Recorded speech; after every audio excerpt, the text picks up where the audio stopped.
Alright guys, today I wanted to make a video about who won the summer transfer window. So without further ado, let's get into it. I've picked 6 teams to talk about as potential candidates for teams who you could say have won the transfer window, if that is a phrase. I mean, it is a bit of an annoying phrase, isn't it? But we'll start off with Arsenal. So Arsenal, the main thing for them this summer was to try and keep hold of the bulk of their squad, and they managed to do that. The only real players they've lost in their 11 from last season were Alexander Lacazette, but Lacazette felt like one of the players who could be replaced last season, as he is knocking on a bit in age and also wasn't very prolific last season. But to bolster their squad, they've signed Gabriel Jesus and Alexander Zinchenko from Manchester City, Fabio Vieira from Porto, and youngster Marquinhos from, I think it was either Corinthians or Sao Paulo or someone like that in Brazil. So they are free signings that are going to massively help Arsenal in the coming season, and especially they're going to need that with European football in the Europa League, as well as at the moment trying to put in a bid for the title. If anything, they're top of the league, 5 wins out of 5, so who says no? And then the second team I've got down are Manchester City. So Man City, the only reason they're not flat out winners is mainly because Julian Alvarez was a January signing, so he technically doesn't count as a summer transfer, even though he hasn't played until this season. So they've signed Erling Haaland for around the 50 million mark. Same with Calvin Phillips, Stefan Ortega, backup goalkeeper, and also Manuel Akanji on deadline day. So yeah, there a few good signings there. So Manuel Akanji is just an extra player at centre back who is had a good few years at Borussia Dortmund. He should, in theory, just be back up because City, they have some good defenders at playing centre back, but a lot of them are very injury prone. Like Aymeric Laporte usually has a spell on the sidelines each season, and John Stones and Nathan Ake. And even Ruben Diaz sometimes struggle with injuries as well, so Akanji just gives them that little bit more backup. Because there were times last season where even Fernandinho had to slot in defence, so hopefully for City's sake that doesn't happen again. Calvin Phillips, that's just a backup option for Rodri, sort of a Fernandinho replacement to be Rodri's assistant, no, not really assistant, deputy, that's the word, deputy. And Erling Haaland is just like a different beast. I mean, he scored 9 goals in his first 5 league games already, so that is just ridiculous. And I think he almost replaces 2 players in Raheem Sterling and Gabriel Jesus, who've gone out the exit door. And despite all of these players they've signed, Man City have still managed to turn a profit, making a lot of sales on young players as well as players like Raheem Sterling and Gabriel Jesus, as I've just mentioned, Alexander Zinchenko as well. But that might be one question over their business. Have they got enough fullbacks? Because at the moment they've got Kyle Walker and João Cancelo as the only real fullback option. So I'd thought Guardiola will have a plan of who will play the backups. Obviously Nathan Ake and John Stones have both showed over the past few years that they are capable of stepping in at fullback if needed. So I think that might be the roads that Guardiola goes down if they get an injury in that position. Now, Man United, they've also are a team that I'm considering, and if you'd have said this to me about 2 weeks ago, I'd probably have laughed in my own face, or something along the lines of that. You know what I'm trying to say? Because they had signed Lisandro Martinez, Tyrell Malacia, and also Christian Eriksen. Now we know what United will be getting with Christian Eriksen, a very, very technically gifted midfielder who has just had a brilliant 6 months at Brentford at the end of last season. So that it looks like a very smart signing for United. Even if he's not a starter, he'll probably won't play most games for United. He'll probably be in and out of the starting 11 and the bench, I would have thought. I know at the moment he's in the starting 11. Malacia and Martinez, in the first couple of games, Martinez looked a little bit like he could get found out in the Premier League, as everyone has been quick to point out his height. However, over the past few games, since Malacia has come into the team, especially at left back, they've both played really well and kept clean sheets on the bounce. So those two signings are looking very good. And in the past week or so, they've also made 3 signings in Casemiro, Martin Dubravka on loan, and also Anthony. So we'll start off with Martin Dubravka. I think Ten Hag isn't the biggest David De Gea fan ever, and he is basically just signed someone as a backup option if De Gea's form does dip. But since that horrid game against Brentford, De Gea has kept 3 clean sheets. So again, things have turned around for United. Casemiro, you know what you're getting with him. Absolutely world-class holding midfielder. And Anthony, he's unproven in the top leagues, but I think you only have to look at highlight reels of him on the internet to see that he has ability. His goal scoring record over his time at Ajax wasn't the greatest ever, but who knows, he's still very young, so if he can start scoring some goals in the Premier League, we could be looking at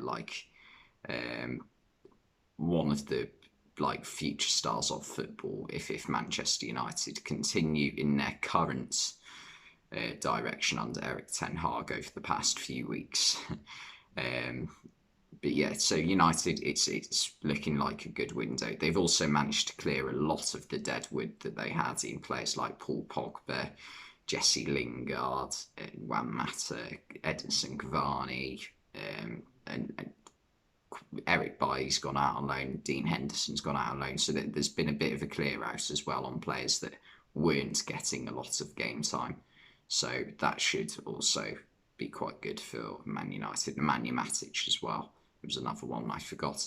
And then I've also got down Newcastle. So Newcastle, it was looking like a fairly quiet window for a team that have just become the richest football club on the planet. So they had signed Sven Botman, Matt Targett permanently for 15 million, and also Nick Pope. Nick Pope is a brilliant transfer for only 10 million. Botman looks like a very shrewd move as well. He's a little bit pricey, but he does look like a very promising young centre half. And Matt Targett was a consistently good performer for them in the second half of last season. And the big name signing of their summer came recently as well in Alexander Isak about a week ago. And he's already started off really well in his first game for Newcastle, scoring against Liverpool. He didn't have the greatest season last year for Real Sociedad, but the season before that was a superb season for them. Scored a lot of goals and was very influential to the team. Also has played well for Sweden at Euro 2020, so he looks like a phenomenal signing for Newcastle. And also a problem Newcastle have had is quality in the number 9 position, because Callum Wilson, when he's on the pitch, you know what you're getting with him. He is generally a 1 in 2, 1 in 3 goal scorer. So he is a very good finisher and a very good striker, but you just know that he is going to spend half the season on the sidelines, unfortunately. And Chris Wood, who they signed in January, he did a job for them in the second half of last season, but he's not a player who suits the ambition of Newcastle. I think he's a very good backup option on the bench, but he's not someone you want to be relying on to get you goals when you're trying to push for a European spot, which is what I think Newcastle will ultimately be trying to do this season. And they haven't lost many players either. They've managed to maintain again the majority of their squad. There've been a few players like Dubravka go to Man United on loan. They've also lost Federico Fernandez, but other than that, there's really not too much change in terms of outgoings. And then I've also got down Southampton on my notes as well. So Southampton, they've decided to go back to what they sort of used to do in a way, but it's not. It's like they're signing players a bit further on in their development rather than academy players. Um, so yeah, they look to have made some very smart signings, and they're sort of following the blueprint that Brighton and Brentford have done over the past few years. Crystal Palace have started to do as well in signing young, unproven talent that they think are, going to play well for their team, and giving them a chance in the first team. So, like for example, they've signed multiple players from Manchester City, in players like Sam Edozie, Gavin Bazunu, and Romeo Lavia, who, Lavia and Bazunu have started, I think, all of their games so far this season and have put in some brilliant performances. Lavia scored a superb goal against Chelsea. And there have been many other signings like this. Joe Aribo, who was a massive part of Rangers' run to the Europa League final last season, even scored in the final. Again, another brilliant signing. They've also signed Sekou Mara, and my favourite Southampton signing of the summer is actually Armel Balakotchap, from VfL Bochum, because from what I've seen of him so far, I think he is absolutely superb, and it really wouldn't surprise me if by even like the end of this season, there's teams who are in the top six who are in need of a centre half, you know, 40, 50 million pounds, like going for him, because he looks rock solid, and he looks like he has everything a centre back needs. He's I genuinely think he could be, one of the best centre backs in the world in a few years, and I don't think it'll be too long before he breaks into the Germany team. I can't really speak highly enough of Bella Kotchap, to be honest. West Ham, they're the final team I've got down.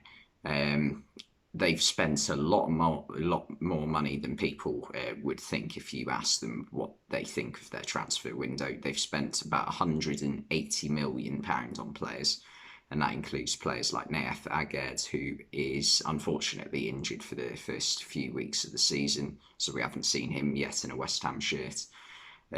Gianluca Scamacca, who probably will be a great signing for West Ham, but they're slowly sort of adding him into the team. Like, he's not replaced Mikel Antonio straight away. And Lucas Paqueta, who made his debut the other night, who I think will be an absolutely brilliant signing for West Ham. I think he is a player who is just a perfect fit for the Premier League, because what he is an attacking midfielder who is great at off the ball work, scores a lot of goals, and whilst he's not the most creative in terms of setting up chances for his teammates compared to other number 10s, he will add a lot to this West Ham team, which they don't have. So he's a different sort of player to Pablo Fornals, so it's good to have an alternative. And they've also signed multiple other players, like Emerson, like Flynn Downs. Who else have they signed? Maxwell Cornet as well. So they've signed quite a lot of players, and some good ones in my opinion. And again, they're not a team who have lost many players either. Mark Noble's obviously retired, so that will be a challenge for how they deal with that, because whilst he might not have been the most influential player on the pitch in the past couple of years or so, he would certainly be missed in the dressing room, I would have thought. So again, a brilliant transfer window for West Ham. Now I'm looking at the teams on my shortlist, and the team, I never like to decide the answer to my question in these sorts of videos. I like to sort of discuss my thought process as I go along. So I think I'm going to rule out Southampton, because I don't think, whilst they've made some really exciting signings and signed some very good players, I don't think it's quite at the level of, like, they haven't signed a player who is just going to come in straight away and smash it, and they haven't got like anyone with a big reputation to come in. And they all have also lost one or two in like key figures. Jan Bednarek's gone out as well. So yeah, that could be a bit tricky. Oriol Romeo too. They haven't got Armando Brozier anymore on loan. So yeah, there's going to be some things that they need to deal with. Um, who else can I sort of rule out? I'm gonna I'm gonna rule out Man City because whilst they have made a massive profit, which we haven't seen from Man City before, really, um, they have lost a couple of really key players in Gabriel Jesus and Raheem Sterling. Whilst they have signed Erling Haaland, Haaland we know hasn't got the best fitness record ever. So whilst he is absolutely smashing it at the moment and will do very well for Manchester City, I 100% believe that there's going to be times, unfortunately, where he probably is out injured. So I'm going to rule City out as well, and also the depth, the lack of depth they've left themselves at with proper fullbacks with Zinchenko going. I think that might also be an issue at some point in the season. Who else? Who else? Who else?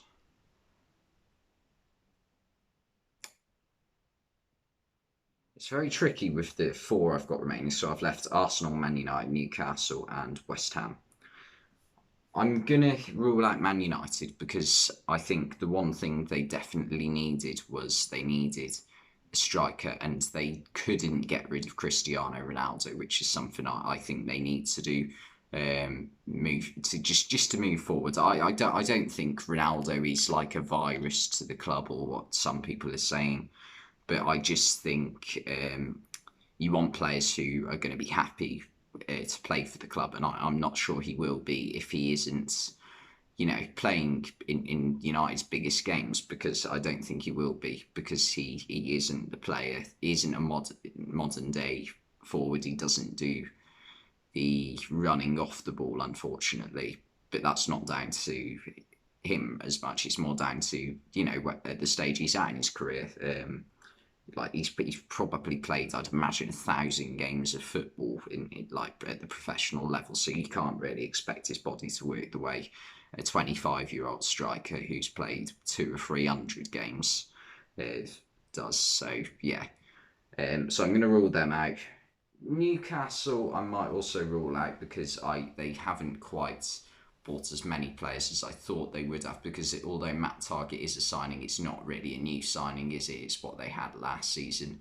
So they've effectively, in new players they've signed are Botman, Pope and Isak, who are all good players, but I just don't think it's quite what I would have expected them from the start of the window. So that leaves me with Arsenal and West Ham. In terms of what they've got for their money, I think Arsenal might be the team who I'm picking. Yeah, I'm going to go with Arsenal because West Ham have had a phenomenal window, don't get me wrong, but Arsenal, they've managed to keep hold of players like Martinelli, Saka, even Smith Rowe, and they've also got rid of like a few players that they were trying to get rid of, in terms of like the likes of Matteo Guendouzi. So yeah, I think Arsenal have had the best transfer window this summer. But anyway, this is by far the longest YouTube video I've ever made. Thanks for watching, and I'll see you next time.